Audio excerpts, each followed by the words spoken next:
वन्दे श्रुतज्ञानं वन्दे श्रुतज्ञानं वन्दे श्रुतज्ञानं वन्दे श्रुतज्ञानं।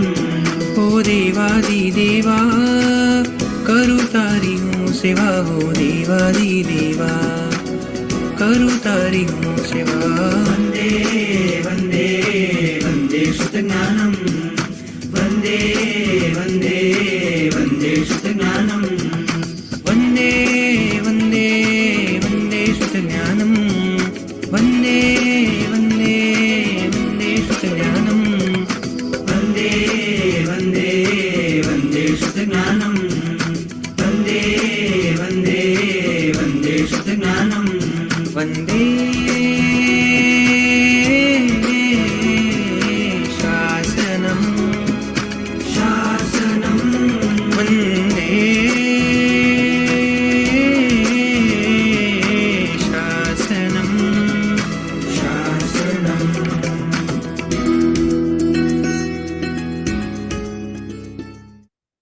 नमो नमो प्रणाम प्रणाम गुरुजी, नमो नमः। प्रणाम पंडित जी। प्रणाम गुरुजी। प्रणाम गुरुजी। हरिहन्ताणं नमो सिद्धाणं नमो ऐर्याणं नमो वज्रायाणं नमो लोये संवसाहूणम् एषो पञ्चनमुक्कारो शम्भपावपणासनो मङ्गलाणं च सव्वेसिं परमं हवै मङ्गलम्। ज्ञानतिमिरन्धाणं ज्ञानाञ्जनशलाकया नेत्रम् उन्मीलितं येन तस्मै श्रीगुरवे नमः। परम पूज्यपाद कलिकाल सर्वज्ञ हेमचंद्र सुरसर जी महाराजा द्वारा विरचित शुद्ध हेम शब्दानुशासन नामक व्याकरण ग्रंथ और इसी व्याकरण ग्रंथ से उद्धरित पंडित वर्य शिवलाल जी द्वारा रचित हेम संस्कृत प्रवेशिका प्रथमा, मध्यमा और उत्तमा ऐसे 3 विभागों से विभाजित हेम संस्कृत प्रवेशिका और इसी हेम संस्कृत प्रवेशिका प्रथमा के प्रथम प्रकरण और इस प्रथम प्रकरण में हम देख रहे हैं कि क्रियापद प्रकरण। क्रियापद यहाँ पर देखें, क्रियापद अर्थात क्रियावाचक शब्द को क्या कहा जाता है? धातु कहा जाता है। क्रियावाचक शब्द को धातु अर्थात क्रिया को सूचित करने वाले जो पद उसे ही क्रियापद कहा जाता है। क्रिया को सूचित करने वाला जो पद वह क्रियापद, की क्रिया कौन कर रहा है ऐसे सूचित करने वाला जो पद है वह क्रियापद है। और ऐसे ही क्रियापदों में कि प्रथम गण के वर्तमान काल और परस्मय पदी के जो रूप है वो किस प्रकार से होता है उसका अभ्यास हम कर रहे हैं। जो कि क्रियापद की सिद्धि के लिए हम 9 नियम देखे थे, उसी 9 नियम को फिर से एक बार पुनरावर्तन करेंगे। प्रथम नंबर नियम क्या था? क्रियावाचक शब्द को धातु कहा जाता है। क्रियावाचक शब्द को धातु कहा जाता है, प्रथम नंबर नियम। सेकंड नंबर नियम वर्तमान काल को निर्देश करने के लिए वर्तमान विभक्ति के प्रत्यय लगते हैं। तीसरा नंबर नियम परस्मय पदी धातु धातु के साथ परस्मय पदी के प्रत्यय लगते हैं। नियम नंबर 4 प्रत्यय लगने पर धातु को अविकरण अविकरण प्रत्यय लगता है। नियम नंबर 5 म और व से पारम होने वाले प्रत्यय के पहले अ हो जाता है। नियम नंबर 6 ती वगैरह प्रत्यय जिसे लगे हों उसे पद कहते हैं। नियम नंबर 7 पद के अंत में स हो तो स का र हो जाता है। नियम नंबर 8, पदांतर के बाद पदांतर विराम के बाद विराम विराम अथवा पद के अंत में रहे हुए र के बाद विराम अथवा अघोष अघोष व्यंजन अघोष हो व्यंजन हो तो र का विसर्ग विसर्ग हो जाता विसर्ग है। हो जाता है। और 9वां नंबर नियम, अ के बाद अ अ के के बाद आ या अ ए के बाद ए अ आई या ए आए तो पूर्व के पूर्व के अ का आ लोप हो लोप जाता है। लोप होता होता है। इस प्रकार ये जो 9 नियम और यही 9 नियम का उपयोग करके हम क्रियापद की सिद्धि कर रहे हैं। हम यहाँ पर क्रियापद की सिद्धि कर रहे हैं। बाकी अब म्यूट कर दें। गुरुजी यहाँ एक पर रिक्वेस्ट है। हाँ जी, हाँ गुरुजी, हमको ज्वाइंट होना है ग्रुप में, वो टेलीग्राम से ज्वाइंट नहीं हो रहा क्योंकि बुधवार से व्याख्यान चालू होता है तो टाइम सेट नहीं होगा, तो ज्वाइंट नहीं हो रहा है। आप ऐड कर दो, हमारा नंबर मैंने आपको सेंड किया है, आप आंसर नहीं कोई आया। क्या तकलीफ उसमें क्या आ रही है? वो रीच ही नहीं, मतलब लिंक ही नहीं जुड़ती। मतलब क्या एरर क्या आ रहा है? हाँ, एरर कांट बी रीच ऐसा ही बता रहा है। आपके उसमें इंस्टाग्राम इंस्टाग्राम क्या बोलते हैं इसको, Telegram Telegram, Telegram already install है? हाँ हाँ है। तो उसमें लिंक पे क्लिक कीजिए। लिंक पे क्लिक करने के बाद क्या एरर आ रहा है, एरर एक बार मुझे एक बार भेजिए, मैं यहाँ पर देख लेता हूँ। अगर ना हो तो फिर हाँ जो नंबर है उस नंबर पे टेलीग्राम पे लिखिए, प्रणाम करके लिखिए और लिखिए कि मुझे इस टेलीग्राम के इतने बजे के क्लास में ऐड होना है। टेलीग्राम से ही मैसेज करना है। हाँ, मैं किया है, मैसेज भी किया है, आपको पर्सनली किया है। ठीक है, फिर से एक बार कर दीजिएगा ये मैसेज हाँ लिखकर, मैं ऐड हाँ कर दूंगा। हाँ। गुरुजी हाँ संडे जी। की क्लास, जो संडे की क्लास है उसका भी टेलीग्राम ग्रुप है क्या? कौन सा? संडे को जो संभाषण का क्लास चलता नहीं, है। नहीं उसका नहीं। Okay okay. चलिए, अब आशा बेन म्यूट। चलिए, अब हम क्रियापद की सिद्धि के लिए हम लोग देखे थे कि नमामि किस प्रकार से सिद्ध होता है, नमावह किस प्रकार से सिद्ध हो चुका है और नमामह किस प्रकार से सिद्ध हो चुका है। ये इतना तीन हम देख चुके हैं कि प्रथम पुरुष एक वचन, प्रथम पुरुष द्विवचन और प्रथम पुरुष बहुवचन। उसी का यहाँ पर पुनरावर्तन कर लेंगे कि किन किन को किसने अभ्यास करके लाए हैं। जैसे कि नमामि सिद्ध करना हो, नमामि की तरह मान लीजिए पठामी हो, रक्षामी हो, पतामी हो इत्यादि हो, यानी प्रथम पुरुष के कोई भी धातु दिया जाए तो आप सिद्ध कर सकते हो। ऐसे कितने जन ने किया है वो हैंड राइजिंग करें। ओके, तृप्तिबेन एक जन, प्रीतिबेन, विद्याबेन, ओके धन्यवाद। चलिए तृप्तिबेन आप सिद्ध कीजिए रक्षामी।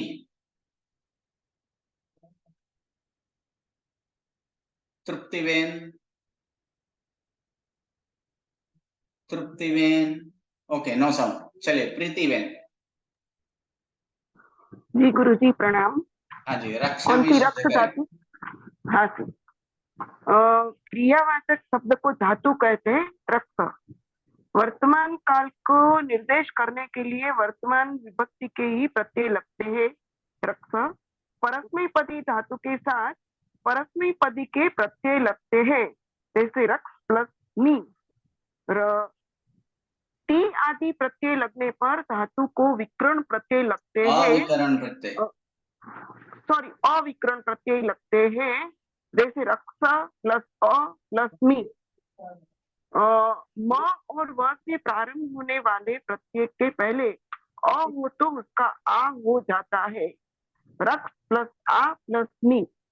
टी आदि प्रत्यय जिसे लगे हो वो उसे पद कहते हैं, जैसे रक्षामी। पद के अंत स हो तो ये उसका कहाँ से र आएगा? हो जाता। ये नियम लगेगा? हाँ? ये नियम लगेगा पद के अंत में स हो? नहीं लगेगा। हो ये गया तो हो सिद्ध गया हो चुका है, बस हो चुका पूरा है हो गया। नमामि। हाँ रक्षा में बराबर। तो इसका पद के अंत में स तो है ही नहीं। हाँ नहीं, दीक्षामी दुक्रम प्रणाम गुरु जी। ओके चलिए, उसके बाद कौन है? अवनीवेन। गुरुजी मैं हाँ बोलूं? जी। तृप्ति बोल रही हूँ गुरुजी। ओके बोलिए, आप बोलिए बदावह। हाँ, क्रियावाचक शब्द को धातु कहा जाता है। धातु है वद। वर्तमान काल को निर्देश करने के लिए वर्तमान विभक्ति के प्रत्यय लगते हैं वद। परस्मैपदी धातु के साथ परस्मैपदी के प्रत्यय लगते हैं वद प्लस वस। बराबर ओके। गुरुजी? Okay okay. हाँ हाँ, ती आदि प्रत्यय लगने पर धातु को अविकरण प्रत्यय लगता है वद प्लस अ प्लस वस। फिर म और व से प्रारंभ होने पर प्रत्यय के पहले अगर अ हो तो अ का आ हो जाता है, तो वद प्लस आ प्लस वस। ती आदि प्रत्यय जिसे लगे हो उसे पद कहते हैं, तो वदा वस। पद के अंत में स हो तो स का र हो जाता है, तो वदा वर। वर नहीं, वदावर, र आधा ही है। वदावर, हाँ वदावर। पद के अंत में रहे र के बाद विराम अथवा अघोष व्यंजन हो तो र का विसर्ग होता है, तो वदा वह। ओके, धन्यवाद। चलिए अवनी बहन, हाँ, आप प्रणाम सिद्ध गुरुजी। कीजिए, आप सिद्ध कीजिए पठामह।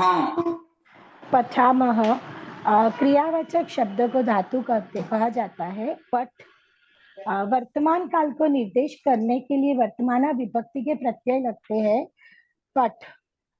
परस्मैपदी धातु के साथ परस्मैपदी के प्रत्यय लगते हैं पठ प्लस मस।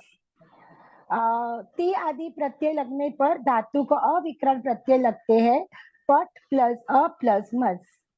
म और व से प्रारंभ होने वाले प्रत्यय के पहले अ हो तो उसका आ हो जाता है पठ प्लस आ प्लस मस। ती आदि प्रत्यय जिसे लगे हो उस प्रत्यय को पठामस, उससे पद कहते हैं, पठामस। पद के अंत में स हो तो उसका र हो जाता है पठामर। पद के अंत में रहे र के बाद विराम अथवा अघोष व्यंजन हो तो र का विसर्ग हो जाता है, तो पठामह। ओके, धन्यवाद। चलिए विद्या बहन, आप सिद्ध कीजिए जीवामी। प्रणाम पंडित जी। क्रियावाचक शब्द को धातु कहा जाता है पद जीव।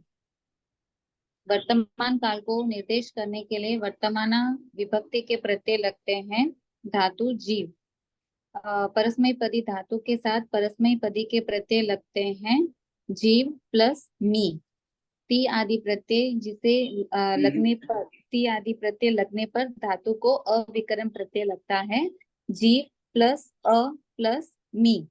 म और व से प्रारंभ होने वाले प्रत्यय के पहले अ हो तो अ का आ हो जाता है जीव प्लस आ प्लस मी। ती आदि प्रत्यय जिसे लगे हो उसे पद कहते हैं जीवामी। ओके, धन्यवाद।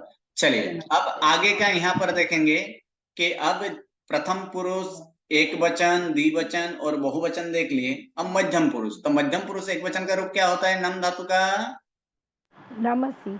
नमसी। पठ धातु का पठसी। पठसी। पत धातु का पतसी। पतसी। रक्ष धातु का रक्षसी। अट धातु का अटसी। अटसी। वद धातु का वदसी। वदसी। हस धातु का हससी। हससी। अर्च धातु का अर्चसी। अर्चसी। दह धातु का दहसी। दहसी इत्यादि। ये जो रूप है ये मध्यम पुरुष एक वचन का है। अब मध्यम पुरुष एक वचन के लिए यहाँ पर सिद्ध करना है, इन्हीं 9 नियम के उपयोग करके यहाँ पर सिद्ध करेंगे। जैसे कि यहाँ पर है कि पाठ नमसी, तो नमसी के लिए यहाँ पर सिद्ध करेंगे, तो वही नियम प्रथम 4 नंबर, तो नियम 4 नियम वही लगेगा। अर्थात क्रियावाचक शब्द को धातु कहा जाता है, धातु नम, ये नम धातु है। उसके बाद के सेकंड नंबर नियम, वर्तमान काल को निर्देश करने के लिए वर्तमान विभक्ति के प्रत्यय लगते हैं धातु नम। उसके बाद नियम नंबर 3 इधर तीसरा नंबर नियम में हम लगाएंगे परस्मैपदी धातु के साथ परस्मैपदी के प्रत्यय लगते हैं। अब यहाँ पर नमस्य में हमें प्रत्यय सोचना है कि प्रत्यय क्या है। यहाँ पर तो प्रत्यय है, सी प्रत्यय है, और धातु क्या है, नम धातु है, जो कि यहाँ पर नम धातु तो हम पहले देख चुके हैं कि नम धातु है। अब प्रत्यय क्या लगेगा, तो सी। तो तीसरा नंबर नियम लगाएंगे कि परस्मय पदी धातु के साथ परस्मय पदी के प्रत्यय लगते हैं, अर्थात नम प्लस सी। अब अविकरण प्रत्यय भी लगाना है, क्योंकि ये ती आदि प्रत्यय है, तो ती आदि प्रत्यय लगने पर धातु को अविकरण प्रत्यय लगता है, अर्थात नम प्लस अ प्लस सी। अब पद बना देंगे, क्योंकि म और वो वाला ये नियम यहाँ पर लगेगा नहीं लगेगा, क्योंकि प्रत्यय किससे प्रारंभ है, स से। ये म से प्रारंभ नहीं है और व से भी प्रारंभ नहीं है, तो वह नियम यहाँ पर नहीं लगाएंगे। यहाँ पर डायरेक्ट लगा देंगे कि ती आदि प्रत्यय जिसे लगे हो उसे पद कहते हैं, अर्थात यहाँ पर जोड़ देंगे, नम के साथ अ जुड़ जाएगा, यानी म पूरा और सी यहाँ पर जुड़ेगा, अर्थात नम सी। ये सिद्ध हो चुका है 5 नियमों से। फिर से एक बार, क्रियावाचक शब्द को धातु कहा जाता है, धातु क्या है, नम। सेकंड नंबर, तो वर्तमान काल को निर्देश करने के लिए वर्तमान विभक्ति के प्रत्यय लगते हैं, यानी नम धातु। तीसरा नंबर नियम, तो परस्मैपदी धातु के साथ परस्मैपदी के प्रत्यय लगते हैं, तो नम प्लस सी। उसके बाद चौथा नंबर नियम, तो ती आदि प्रत्यय लगने पर धातु का अविकरण प्रत्यय लगता है, अर्थात नम प्लस अ प्लस सी। और पांचवा नंबर नियम में सिद्ध हो जाएगा, ती आदि प्रत्यय जिसे लगे हो उसे पद कहते हैं। उसी प्रकार पठसी, तो पठसी में भी वही होगा, क्रियावाचक शब्द को धातु कहा जाता है। अब धातु यहाँ पर चेंज हो चुका है, धातु क्या होगा, पठ। उसके बाद वर्तमान काल को निर्देश करने के लिए वर्तमान विभक्ति के प्रत्यय लगते हैं, धातु पठ। उसके बाद तीसरा नंबर नियम, तो परस्मैपदी धातु के साथ परस्मैपदी के प्रत्यय लगते हैं, अर्थात पठ प्लस सी। चौथा नंबर नियम, तो ती आदि प्रत्यय लगने पर अविकरण, धातु को अविकरण प्रत्यय लगता है, अर्थात पठ प्लस अ प्लस सी। अब पद बना देंगे, तो पद क्या होगा कि ती आदि प्रत्यय जिसे लगे हो उसे पद कहते हैं, अर्थात पठसी।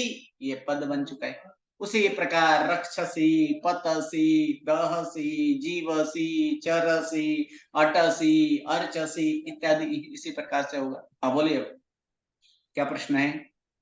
मुझे इसमें ती लगाना पड़ेगा, मतलब ती आदि प्रत्यय लगने पर अविकरण प्रत्यय, ती लगाते क्या इसमें नंबर सी है तो सी नहीं लगा सकते, उसमें नहीं लिख सकते कि सी आदि प्रत्यय लगने पर अविकरण प्रत्यय बन जाता है? नहीं नहीं, नियम जो है ती आदि का अभी तक आप समझे नहीं, ती आदि का अर्थ क्या होता है, आदि शब्द का अर्थ क्या होता है? आदि मतलब आरंभ, आदि का मतलब यहाँ पर आरंभ। हाँ, तो आरंभ यहाँ पर ती इत्यादि, इत्यादि का मतलब ती आदि, ती और जो है किस क्या क्या लेना है उससे, उसके सारे के सारे प्रत्यय आ जाता है आदि बोलने से। मी भी आता है, बस भी आता है, मस भी आता है, सी भी आता है, थस भी आता है, तस भी आता है, अंति भी आता है, थ भी आता है, सबके सब आ जाता है ती आदि बोलने पर। तो ती आदि बोलने पर सी आता है कि नहीं आता, आएगा। इसलिए वहां पर नियम नहीं चेंज करना है, हर एक बार नियम वहां पर ती नहीं, यहाँ पर सी आदि, ऐसे नहीं करना है, ती आदि ही नियम रखना है। अच्छा ठीक। तो इसी प्रकार ये नमसी सिद्ध हो चुका है। अब प्रथम मध्यम पुरुष द्विवचन का रूप नम धातु का क्या होता है मध्यम पुरुष द्विवचन में? नम थह, थह, थस नहीं, क्या है, नम थह, नम थह, अर्थात मध्यम पुरुष द्विवचन में द्विवचन का रूप है नम धातु का नम थह। उसी पर पठ धातु हो तो पठथः, पत धातु हो तो पतथः, अर्च धातु हो तो अर्चथः, और उसी प्रकार आगे धातु जीव धातु हो तो जीवतः, क्रीड धातु हो तो क्रीडतः। उसी प्रकार हम देखेंगे दह धातु हो तो दहथः, अट धातु हो तो अटथः। तो अब यहाँ पर नमथः सिद्ध करेंगे कि नमथः कैसे इधर कैसे बनता है नमथः। तो नमथः के लिए प्रथम 4 नियम जो है, ये तो 4 नियम फिक्स है। प्रथम 4 जो है कि प्रथम 4 नियम फिक्स है। कौन सा? तो यहाँ पर हम देख लेंगे कि क्रियावाचक शब्द को धातु कहा जाता है। तो नम थह में धातु क्या है? नम, ये धातु है। और प्रत्यय क्या आएगा? तो मध्यम पुरुष द्विवचन का प्रत्यय क्या है? मी, बस, मस। उसके बाद सी के बाद कौन सा प्रत्यय आता है? थस। तो ये प्रत्यय क्या आ जाएगा? थस प्रत्यय है और नम धातु है। तो इसी प्रकार क्रियावाचक शब्द को धातु कहा जाता है, अर्थात धातु नम। सेकंड नंबर, तो सेकंड नंबर वर्तमान काल को निर्देश करने के लिए वर्तमान विभक्ति के प्रत्यय लगते हैं अर्थात नम। तीसरा नंबर नियम, तो परस्मै पदी धातु के साथ परस्मै पदी के प्रत्यय लगते हैं।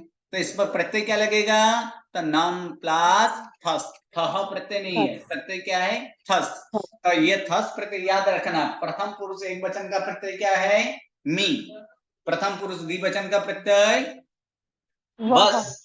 वह प्रत्यय नहीं है, प्रत्यय बोल रहे हैं। प्रत्यय क्या है? बस। फिर प्रथम पुरुष बहुवचन का प्रत्यय मस। उसी प्रकार प्रथम पुरुष मध्यम पुरुष एक वचन का प्रत्यय और मध्यम पुरुष द्विवचन का मध्यम पुरुष द्विवचन का प्रत्यय क्या है? थस। जबकि ये नम थह कौन सा है? तो मध्यम पुरुष द्विवचन का रूप है। तो उसी के अनुसार यहाँ भी प्रत्यय क्या लगाएंगे? मध्यम पुरुष द्विवचन का ही प्रत्यय लगेगा। तो मध्यम पुरुष द्विवचन का प्रत्यय क्या है? वहां पर मध्यम पुरुष द्विवचन का प्रत्यय थस है। इसलिए यहाँ पर क्या प्रत्यय क्या लगाए? नम प्लस थस। अब आगे कि ती आदि प्रत्यय लगने पर धातु को अविकरण प्रत्यय लगता है। तो ती आदि प्रत्यय लगने पर धातु को अविकरण प्रत्यय लगता है अर्थात नम प्लस। अब विकरण प्रत्यय कहाँ लगेगा? धातु और प्रत्यय के बीच में। धातु और प्रत्यय के बीच में धातु नम है और प्रत्यय थस है, तो विकरण प्रत्यय कहाँ लगेगा? तो नम प्लस थस। ये अविकरण प्रत्यय लगा है। अब यहाँ पर हमें सोचना है, क्या प्रत्यय म से प्रारंभ होने वाला है? नहीं। क्या प्रत्यय व से प्रारंभ होने वाला है? नहीं। तो फिर वो नियम हम नहीं लगाएंगे। कौन सा नियम? म और व से प्रारंभ होने वाला जो नियम था, और यहाँ पर वो नियम नहीं लगेगा। अब डायरेक्ट अब पद बना देंगे। तो पद वाला नियम कौन सा है? तो ती आदि प्रत्यय जिसे लगे हो उसे पद कहते हैं। अर्थात पद यहाँ पर बना दिया। नम आधा है, म के साथ अ जुड़ गया तो क्या हो जाएगा? न म पूरा और थस का थस, अर्थात क्या हुआ? पद नम थस। ये नम थस पद बन चुका है। अब यहाँ पर सोचना है कि पद के अंत में क्या है? स है। ये पद बन चुका है और पद के अंत में स है, तो वो नियम यहाँ पर लगाएंगे।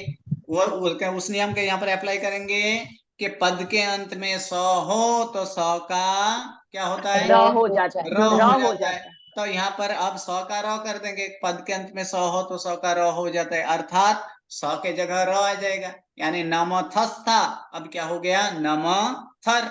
अब यहाँ पर देखेंगे पद के अंत में र है, तो पद के अंत में र है, तो यहाँ पर क्या लगाएंगे कि पद के अंत में र और उसके बाद क्या आया? विराम आया है। विराम अर्थात कुछ भी नहीं है, तो विराम, ये विराम ही है, कुछ न हो होना है अर्थात विराम। तो पद के अंत में रहे र के बाद विराम अथवा अघोष व्यंजन हो तो र का क्या हो जाता है? विसर्ग हो जाता है। अर्थात यहाँ पर र का विसर्ग कर देंगे तो क्या हो जाएगा? नम थह। हमें सिद्ध क्या करना था? नम थह। ये यहाँ पर सिद्ध हो चुका है, नम थह। उसी प्रकार जैसे खाद थह हम सिद्ध करेंगे। खादतः सिद्ध करना है तो क्रियावाचक शब्द को धातु कहा जाता है। धातु क्या आएगा? खाद। सेकंड नंबर, वर्तमान काल को निर्देश करने के लिए वर्तमान विभक्ति के प्रत्यय लगते हैं, क्या आएगा? खाद। परस्मै पदी धातु के साथ परस्मै पदी के प्रत्यय लगते हैं, क्या आएगा? खाद प्लस थस प्रत्यय। अब ती आदि प्रत्यय लगने पर धातु को अविकरण प्रत्यय लगते हैं, या तो खाद प्लस अ प्लस थस। अब ती आदि प्रत्यय जिसे लगे हों उसे पद कहते हैं, अर्थात खाद थस, ये पद बन चुका है। अब पद के अंत में स है तो है, तो पद के अंत में स हो तो स का र हो जाता है, अर्थात खाद थर। और उसके बाद पद के अंत में रहे र के बाद विराम अथवा तो अघोष व्यंजन हो तो फिर र का विसर्ग हो जाता है, अर्थात खाद थह। इस प्रकार से सिद्ध हुआ। उसी प्रकार जीवतः, निंदतः, दहतः, रक्षतः। फिर आगे यहाँ पर देखिए क्षरतः, वशतः, वदतः, क्रीडतः, भनतः, पठतः इत्यादि रूप इसी प्रकार से हो। अब मध्यम पुरुष बहुवचन, तो मध्यम पुरुष बहुवचन का रूप क्या होता है? मध्यम पुरुष नम धातु का मध्यम पुरुष बहुवचन क्या है? उसका रूप नमथ नमथ। मध्यम पुरुष बहुवचन में क्या आता है? नमथ। उसी तरह पठ धातु का क्या होगा? पठथ पठथ पठथ। भण धातु का भणथ भणथ। फिर आगे अगर देखें अर्च धातु का अर्चथ अर्चथ। दह धातु का दह धातु का दहथ। उसी प्रकार क्षर धातु का क्षरथ नहीं थ। हम क्या बोल रहे हैं? बहुवचन कर रहे हैं, मध्यम पुरुष बहुवचन, अर्थात क्या होगा? क्षर थ। उसके बाद अगर देखें अट धातु का अटथ। तो अब इसका सिद्ध क्या करना है? सिद्ध ऐसे क्या करेंगे? तो वही तृप्ति बेन, आपका बैकग्राउंड बहुत आ रहा है इसलिए आप म्यूट ही रखें। तो यहाँ पर देखेंगे कि तो वही चार नियम तो फिक्स है। कहाँ तक? ती आदि प्रत्यय लगने, विकरण प्रत्यय जब तक लगाया जाता तब तक ये तो फिक्स है कि विकरण प्रत्यय तक। तो वही यहाँ पर लगाएंगे कि क्रियावाचक शब्द को धातु कहा जाता है। इसमें धातु क्या है? नम। और प्रत्यय क्या आ जाएगा? तो प्रत्यय इसमें क्या आएगा? तो मध्यम पुरुष बहुवचन का प्रत्यय याद कर लेते हैं कि प्रथम पुरुष एक वचन का प्रत्यय है मी, प्रथम पुरुष द्विवचन का प्रत्यय है बस, प्रथम पुरुष बहुवचन का प्रत्यय है मस। अब मध्यम पुरुष एक वचन का प्रत्यय है ती, मध्यम पुरुष द्विवचन का प्रत्यय है हस। अब क्या सिद्ध करना है? मध्यम पुरुष बहुवचन का रूप है तो प्रत्यय भी किसका लगेगा? मध्यम पुरुष बहुवचन का ही लगेगा। तो मध्यम पुरुष बहुवचन का प्रत्यय है थ, मात्र इतना थ प्रत्यय, तो वहीं यहाँ पर प्रत्यय लगाएंगे। अब यहाँ पर ये दोनों सोचने के बाद अब यहाँ से स्टार्ट करना है कि क्रियावाचक शब्द को धातु कहा जाता है। धातु क्या है? नम। सेकंड नंबर नियम, वर्तमान काल को निर्देश करने के लिए वर्तमान विभक्ति के प्रत्यय लगते हैं। धातु क्या है? नम। उसके बाद ती आदि यानी परस्मय पदी धातु के साथ परस्मय पदी के प्रत्यय लगते हैं। हमें नम धातु ये तो पता चल गया कि नम धातु है, तो प्रत्यय क्या है? तो मध्यम पुरुष बहुवचन का प्रत्यय यहाँ पर लगेगा। अर्थात क्या लगेगा? नम प्लस थ नहीं थ, इतना ध्यान रखना है, नम प्लस थ। उसके बाद ती आदि प्रत्यय लगने पर धातु को अविकरण प्रत्यय लगता है। अविकरण कहाँ लगेगा? धातु और प्रत्यय के बीच में, धातु और प्रत्यय के बीच में, अर्थात नम प्लस अ प्लस थ। अब यहाँ पर सोचना है कि थ प्रत्यय कैसे है? कि म और व से प्रारंभ होने वाला प्रत्यय है? नहीं है। म से प्रारंभ होने वाला है? नहीं है। व से प्रारंभ होने वाला है? नहीं है। तो वो नियम यहाँ पर नहीं अप्लाई करेंगे। अब डायरेक्ट पद बना देंगे। तो पद क्या बन जाएगा? तो ती आदि प्रत्यय जिसे लगे हो उसे पद कहते हैं। अर्थात पद क्या बन गया? नम के साथ अ जुड़ गया, यानी नम और थ यहाँ पर जोड़ देंगे, नमथ। हमें सिद्ध करना क्या था? नमथ। तो यहाँ पर नमथ सिद्ध हो चुका है। उसी प्रकार रक्षथ, तो क्रियावाचक शब्द को धातु कहा जाता है। धातु क्या होगा इसमें? रक्ष धातु होगा। वर्तमान काल को निर्देश करने के लिए वर्तमान विभक्ति के प्रत्यय लगते हैं। धातु रक्ष है। उसके बाद परस्मय पदी धातु के साथ परस्मय पदी के प्रत्यय लगते हैं। धातु रक्ष प्लस क्या लगेगा? प्रत्यय थ। उसके बाद ती आदि प्रत्यय लगने पर धातु को अविकरण प्रत्यय लगता है, अतः रक्ष प्लस अ प्लस थ, और फिर पद बन जाएगा। पद क्या होगा? तो ती आदि प्रत्यय जिसे लगे हो उसे क्या कहते हैं? पद कहते हैं। अर्थात रक्ष थ, ये पद बन चुका है, ये रक्ष थ। उसी प्रकार यहाँ पर अगर देखे पतथ, खादथ, चरथ, अटथ, जपथ, निंदथ, त्यजथ, क्षरथ, वशथ, वदथ इत्यादि जो है उसी प्रकार से करना है। आप लोग को प्रैक्टिस बुक में बहुत सारे इसका उदाहरण दिया गया, उस उदाहरण का प्रयोग करना है। और उसी तरह ती का भी होगा। अन्य पुरुष नम धातु का अन्य पुरुष एक वचन में क्या होता है? रूप अर्थात नाम ती। अन्य पुरुष एक वचन में क्या होगा? नाम ती। उसी प्रकार बद्ध धातु का हो तो बद्ध धातु का अन्य पुरुष एक वचन का रूप वदति वदति। पत धातु हो तो पठति पतति। पठ धातु हो तो पठति पठति। अट धातु हो तो अटति अटति। वस धातु हो तो वसति वसति। क्रीड धातु हो तो क्रीडति क्रीडति। तो अब इसी का यहाँ पर सिद्ध करना है कि नमति कैसे बनता है। तो नमति कौन सा है? अन्य पुरुष एक वचन का रूप है। नमति किसका रूप है? अन्य पुरुष एक वचन। तो अन्य पुरुष एक वचन का यहाँ पर प्रत्यय लगेगा। तो नमति में धातु क्या है? नम धातु है। और प्रत्यय क्या आएगा? तो अन्य पुरुष एक वचन का प्रत्यय याद कर लेते हैं कि क्या है। तो प्रथम पुरुष एक वचन का प्रत्यय मी। प्रथम पुरुष द्विवचन का प्रत्यय वस वस। प्रथम पुरुष बहुवचन का प्रत्यय मस मस। मध्यम पुरुष एक वचन का प्रत्यय ति सी। मध्यम पुरुष द्विवचन का प्रत्यय थस थस। मध्यम पुरुष बहुवचन का प्रत्यय थ थ। अब मध्यम अन्य पुरुष एक वचन का प्रत्यय ति ती। तो यहाँ पर प्रत्यय क्या आएगा? ती आएगा। तो वही नियम याद, 4 नियम वही अप्लाई करेंगे कि क्रियावाचक शब्द को धातु कहा जाता है। तो नमति में धातु क्या है? नम। ये धातु है। तो ये यहाँ पर क्या लिखेंगे? नम धातु है। सेकंड नंबर नियम कि वर्तमान काल को निर्देश करने के लिए वर्तमान विभक्ति के प्रत्यय लगते हैं, अर्थात नम धातु है। अब प्रत्यय लगाएंगे यहाँ पर, तो क्या प्रत्यय क्या लगेगा? तो परस्मैपदी धातु के साथ परस्मैपदी के प्रत्यय लगते हैं। किसका सिद्ध करना है रूप? अन्य पुरुष एक वचन। तो अन्य पुरुष एक वचन का प्रत्यय क्या है? ती, अर्थात नम प्लस ती। अब चौथा नंबर नियम, तो चौथा नंबर नियम क्या लगेगा? विकर्ण प्रत्यय लगाएंगे। तो विकर्ण प्रत्यय कहाँ लगता है? धातु और प्रत्यय के बीच में, अर्थात कि ती आदि प्रत्यय लगने पर धातु को अविकर्ण प्रत्यय लगता है, अर्थात नम प्लस अ प्लस ती। अब यहाँ पर सोचना है कि ती जो प्रत्यय है क्या वो म से प्रारंभ होने वाला प्रत्यय है? नहीं। क्या वो व से प्रारंभ होने वाला प्रत्यय है? नहीं।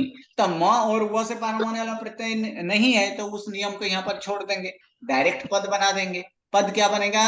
ती आदि प्रत्यय जिसे लगे हो उसे पद कहते हैं, अर्थात नम के साथ अ जुड़ जाए तो नम, और ती के साथ ती जुड़ जाए तो क्या होगा? नमति। उसी प्रकार वदति करना है, तो वदति करना है तो उसी प्रकार क्या करेंगे? क्रियावाचक शब्द को धातु कहा जाता है। धातु क्या होगा? वद। सेकंड, वर्तमान काल को निर्देश करने के लिए वर्तमान विभक्ति के प्रत्यय लगते हैं, धातु वद। उसी प्रकार परस्मैपदी धातु के साथ परस्मैपदी के प्रत्यय लगता है, अर्थात वद प्लस ती। तो ती आदि प्रत्यय लगने पर धातु को अविकर्ण प्रत्यय लगता है, तो वद प्लस अ प्लस ती। और फिर पद बना देंगे, ती आदि प्रत्यय जिसे लगे हो उसे पद कहते हैं, अर्थात पद क्या बन गया? वदति। ये पद बन चुका है। उसी प्रकार रक्षति, तो क्रियावाचक शब्द को धातु कहा जाता है। धातु क्या है? रक्ष। उसके बाद वर्तमान काल को निर्देश करने के लिए वर्तमान विभक्ति के प्रत्यय लगते हैं, धातु रक्ष। उसके बाद परस्मैपदी धातु के साथ परस्मैपदी के प्रत्यय लगता है, क्या होगा? रक्ष प्लस ती। उसके बाद ती आदि प्रत्यय लगने पर धातु को अविकर्ण प्रत्यय लगता है, तो रक्ष प्लस अ प्लस ती। और फिर पद बना देंगे, के ती आदि प्रत्यय जिसे लगे हो उसे पद कहते हैं, तो पद क्या बन जाएगा? रक्षति। ये पद बनेगा। उसी प्रकार यहाँ पर पतति, भनति, चलति, क्रीडति, जीवति, निंदति, त्यजति, अटति, अर्चति इत्यादि सारे यहाँ पर रूप आपको बहुत सारे ऐसे प्रैक्टिस बुक में दिया गया है, उसमें प्रैक्टिस करना है। इस प्रकार यहाँ पर अन्य पुरुष एक वचन तक सिद्ध किए। अब 2 और बाकी है। कौन सा? अन्य पुरुष द्विवचन और अन्य पुरुष बहुवचन। यानी इन दोनों का सिद्ध हम नेक्स्ट क्लास में करेंगे। नमो नमः।